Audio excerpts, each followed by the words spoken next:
భారతదేశం వేగంగా అభివృద్ధి చెందుతోంది.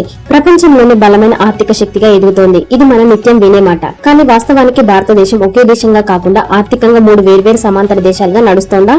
దేశంలోని తీవ్రమైన ఆర్థిక అసమానతలను కళ్లకు కట్టినట్లు విశ్లేషిస్తున్న ఒక ఆసక్తికర గణాంక రిపోర్ట్ ప్రస్తుతం విస్తృతంగా చర్చనీయాంశమవుతోంది. ఇందులో దేశాన్ని ఇండియా 1, ఇండియా 2, ఇండియా 3గా వర్గీకరించారు. ఈ గణాంకాల ప్రకారం కేవలం 10% ఉన్న సంపన్న వర్గమే ఇండియా 1. దాదాపు 14 కోట్ల మంది ఉండే ఈ వర్గం తలసరి ఆదాయం 14 లక్షలకు పైనే. బ్రాండెడ్ ఉత్పత్తులను, ఐఫోన్లు, స్టార్ బక్స్, విదేశీ చదువులే వీరి ప్రపంచం. దేశంలోని మొత్తం కన్సంప్షన్ మార్కెట్ వీరిపైనే నడుస్తోంది.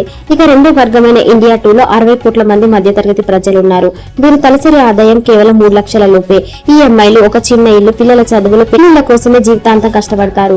చిన్న మెడికల్ ఎమర్జెన్సీ వచ్చినా వీరి కుటుంబాలు ఆర్థికంగా రోడ్డున పడే పరిస్థితి ఉంటుంది.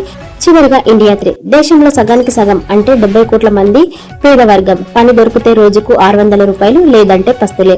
ఉచిత రేషన్, ప్రభుత్వ పథకాలే వీరికి జీవనాధారం. కానీ విచిత్రం ఏమిటంటే ఎన్నికల్లో అత్యధికంగా ఓట్లేసేవి మాత్రం ఈ వర్గమే. దేశంలో ఆర్థిక వృద్ధి నమోదవుతున్నా దాని ఫలితాలు మాత్రం కేవలం పై స్థాయిలోని 10% ప్రజలకే అందుతున్నాయి. అందుకే ఒకవైపు ₹1,00,00,000 కార్లకు ఏడాది వెయిటింగ్ లిస్టులు కనిపిస్తుంటే మరోవైపు 70 కోట్ల మంది పూట గడవక ఇబ్బందులు పడుతున్నారు. ఈ భయానక ఆర్థిక అంతరాన్ని తగ్గించే సమగ్ర విధానాలను అమలు చేయకపోతే అసలైన అభివృద్ధి సాధ్యం కాదని ఆర్థిక నిపుణులు హెచ్చరిస్తున్నారు.